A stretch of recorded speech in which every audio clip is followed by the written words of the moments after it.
Le soleil tombait sur Bamako, épais et rouge, quand Fatou rangea son panier vide. La journée avait été rude. Elle avait passé des heures debout à crier ses beignets aux passants, sous une chaleur de plomb sans grande réussite. 2 clients le matin, un seul l'après-midi. Elle avait tout ramené à la maison, ou presque. Elle regarda la pièce de 100 francs au fond de sa poche. C'était tout ce qui lui restait. Elle pensa à Issa, son fils, resté à la maison avec de la fièvre. Elle pensa à sa petite sœur Aïssata, qui n'avait toujours pas les cahiers pour la rentrée. Elle pensa au propriétaire qui lui avait encore rappelé la veille qu'il attendait son loyer. Fatou soupira et se dirigea vers l'arrêt du Sotrama, la tête pleine de fatigue, les jambes lourdes, le cœur vide. Elle voulait juste rentrer. C'est là qu'elle le vit. Un vieil homme assis au sol, sur un vieux carton fatigué. Il ne parlait pas. Il ne tendait même pas la main. Il regardait devant lui comme s'il attendait quelque chose, ou quelqu'un. Il n'avait pas l'air fou, ni affamé, ni sale, juste immobile. Fatou ralentit en le croisant. Il tourna lentement les yeux vers elle. Leur regard se croisa. Elle sentit quelque chose. Elle ne savait pas quoi. Une tristesse calme, un appel muet. Elle se figea. Son regard glissa vers sa main, puis vers sa poche. Elle hésita. La pièce de 100 francs, la seule. Celle qu'elle devait garder. Mais sa main bougea d'elle-même. Elle la sortit, s'approcha du vieil homme et la glissa dans sa paume ridée. Il referma lentement les doigts dessus. Il ne sourit pas, ne remercia pas. Il la regarda seulement, droit dans les yeux, comme s'il la reconnaissait. Fatou tourna les talons, monta dans le Sotrama et s'assit sans dire un mot. Le moteur gronda. La ville continua de s'agiter autour d'elle, mais elle resta figée. Elle venait de donner ce qu'elle n'avait plus. Elle ne savait pas pourquoi. Elle ne savait pas encore que ce geste allait tout changer. Le lendemain matin, Fatou se leva tôt, comme chaque jour. Elle prépara sa pâte à beignets, les frita avec soin, les rangea dans son panier en plastique bleu et partit vers le marché. Elle n'attendait rien de spécial, juste une journée de plus, pareille aux autres. Mais dès son arrivée, quelque chose lui sembla différent. Une femme, bien mise, l'arrêta à peine 5 minutes après son installation. « Tu les fais avec quoi, tes beignets? Ils ont une belle couleur. » Fatou répondit poliment, un peu surprise. « J'en prends 10, dit la cliente. Elle tendit un billet, sans marchander. Une demi-heure plus tard, un jeune homme avec un casque moto s'arrêta. « J'ai goûté un de tes beignets hier, chez ma sœur. Tu en as encore? » Fatou acquiesça, un peu déboussolée. Elle vendit presque toute sa première tournée avant 10 heures. À midi, elle rentra chez elle refaire une nouvelle pâte. Cela ne lui arrivait jamais. Quand elle revint au marché, les beignets partirent à nouveau rapidement. Des clients réguliers passaient, discutaient avec elle, souriaient. Certains demandaient si elle avait un numéro. D'autres parlaient de la recommander. Le soir venu, elle compta l'argent. Elle n'en revenait pas. Elle avait gagné 3 fois plus que d'habitude. Les jours suivants, la tendance se confirma. Chaque matin, elle vendait tout. Les gens revenaient. Elle ne comprenait pas ce qui se passait. Était-ce la pâte, le vent, le hasard? Mais au fond d'elle, elle savait. Elle revoyait le regard du vieil homme, son calme, son silence. Un jour, un homme en costume s'arrêta devant son étal. Il se présenta simplement. « Je gère un petit café dans le quartier administratif. On cherche quelqu'un qui pourrait nous fournir des produits frais le matin. Tu serais intéressé? » Fatou n'en croyait pas ses oreilles. Elle bredouilla un oui. Ils échangèrent leurs numéros. Le contrat devait commencer la semaine suivante. Ce soir-là, en rentrant chez elle, elle acheta des médicaments pour Issa. Elle acheta aussi les cahiers d'Aïssata et 1 kilo de riz. Elle avait encore la pièce de 100 francs en tête, celle qu'elle n'avait plus, celle qu'elle avait donnée. Et elle commença à se demander si tout cela était vraiment une coïncidence. Fatou n'arrivait pas à chasser l'image du vieil homme de son esprit.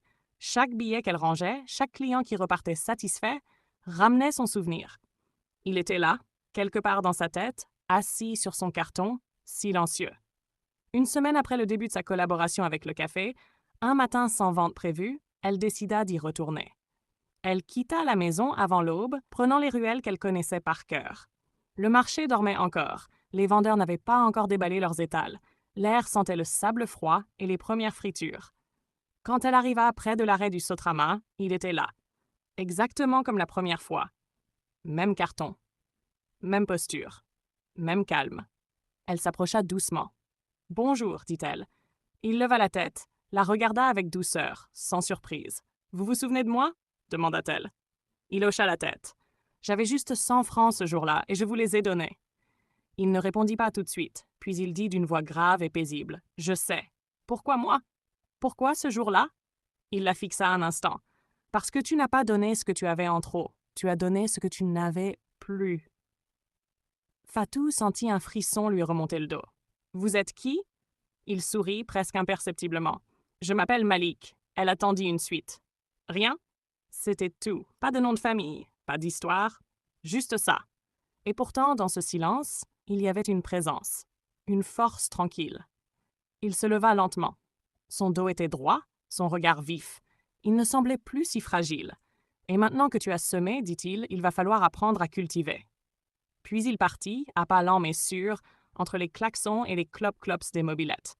Fatou resta là un long moment, debout, planté comme un arbre face au vide où il s'était tenu. Elle ne comprenait pas tout, mais elle sentait que quelque chose de plus grand était en marche. Et que cet homme, ce Malik, n'était pas entré dans sa vie par hasard.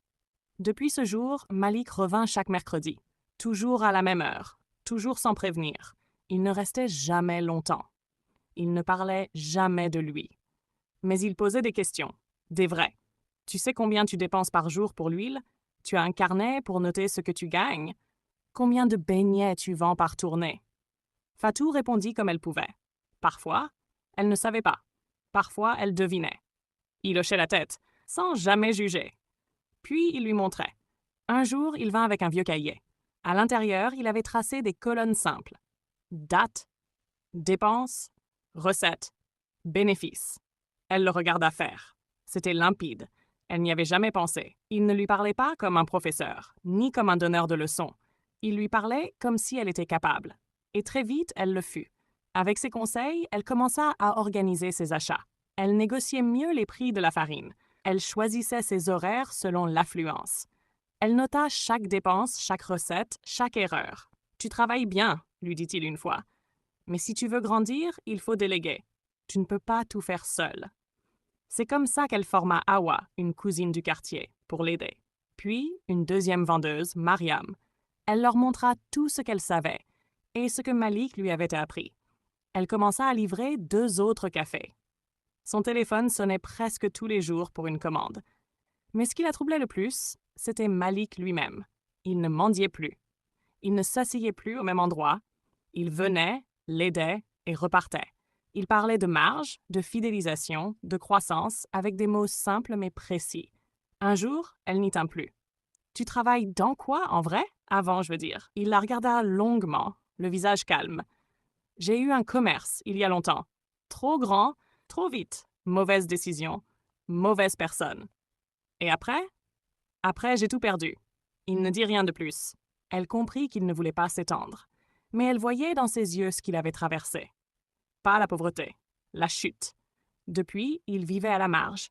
Mais il savait, il connaissait le terrain, les chiffres, le risque. Et maintenant, il lui transmettait ce qu'il avait appris à la dure. Pas pour l'argent, pour autre chose. Peut-être pour réparer. Peut-être pour que son échec serve à une réussite. La sienne. Les mois passèrent et le nom de Fatou devint familier dans tout le quartier. On la connaissait comme la vendeuse des beignets toujours frais, toujours prêts à l'heure. On l'appelait pour les mariages, les baptêmes, même pour les réunions de quartier. Elle avait ouvert un petit kiosque, simple mais solide, peint en bleu avec un comptoir propre. Dessus, une ardoise indiquait les prix du jour. À l'intérieur, Awa et Mariam travaillaient avec sérieux. Une troisième employée, Sira, s'occupait des livraisons à mobilette.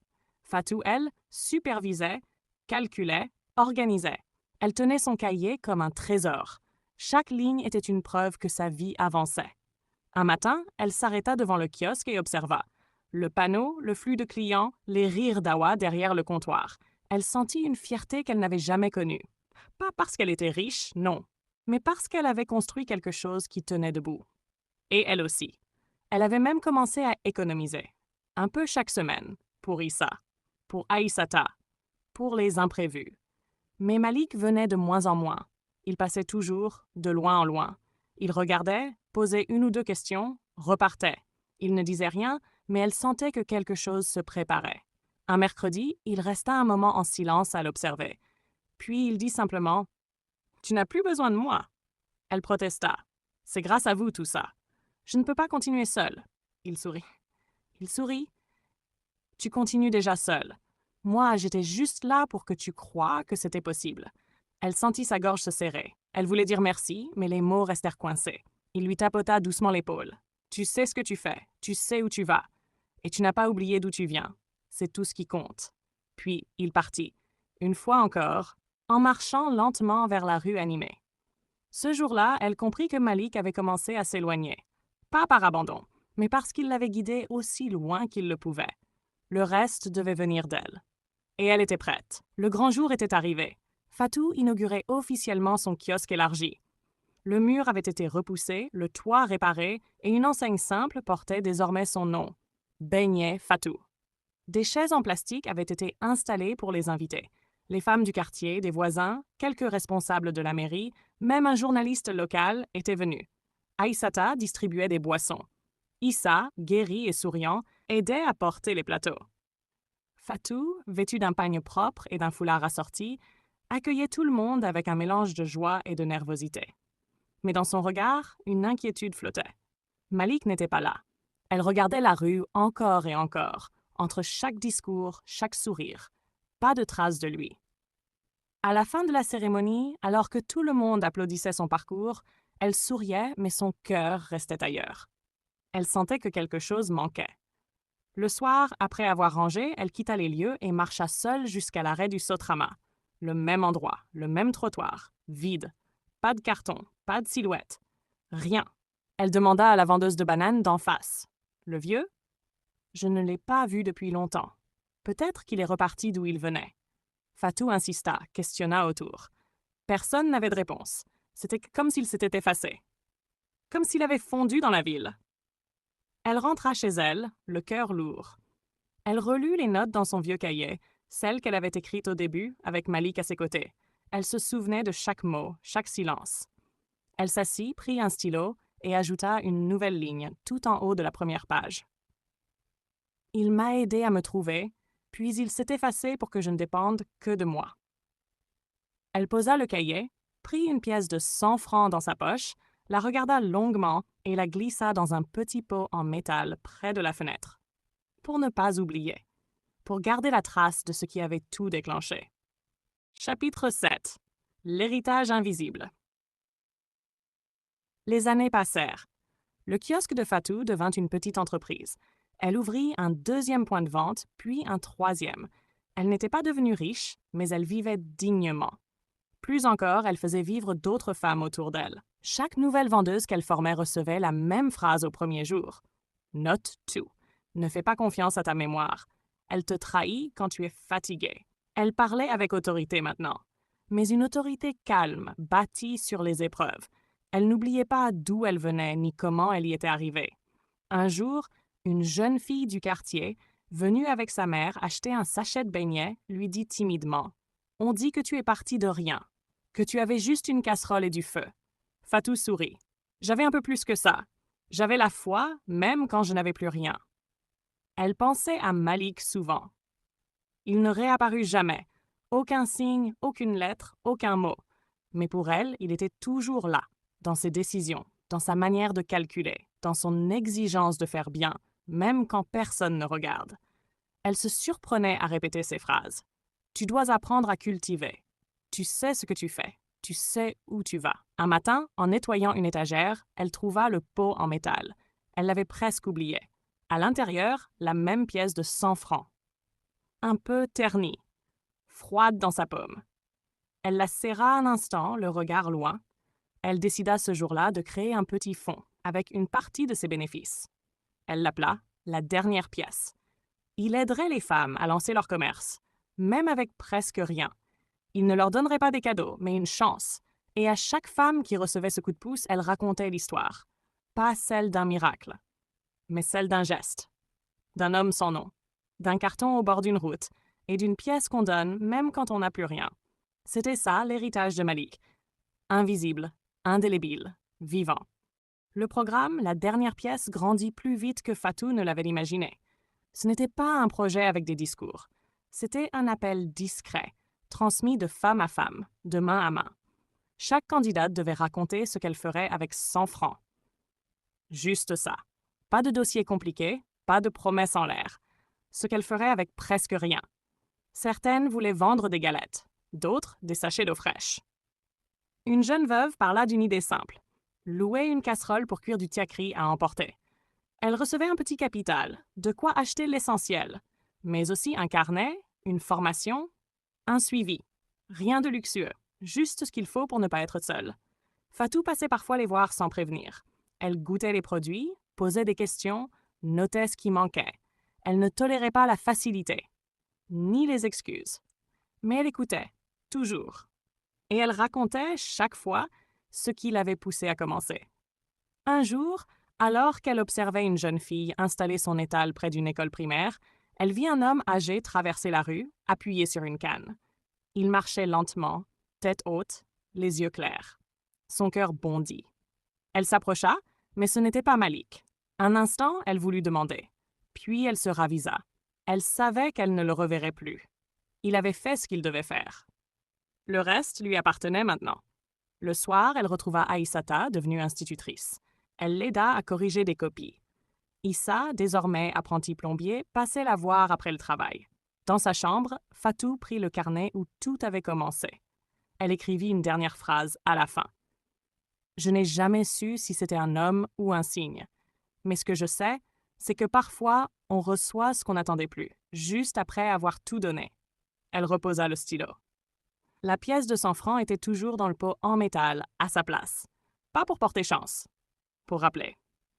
Tout avait commencé là. Et maintenant, ça ne faisait plus que commencer. Pour les autres.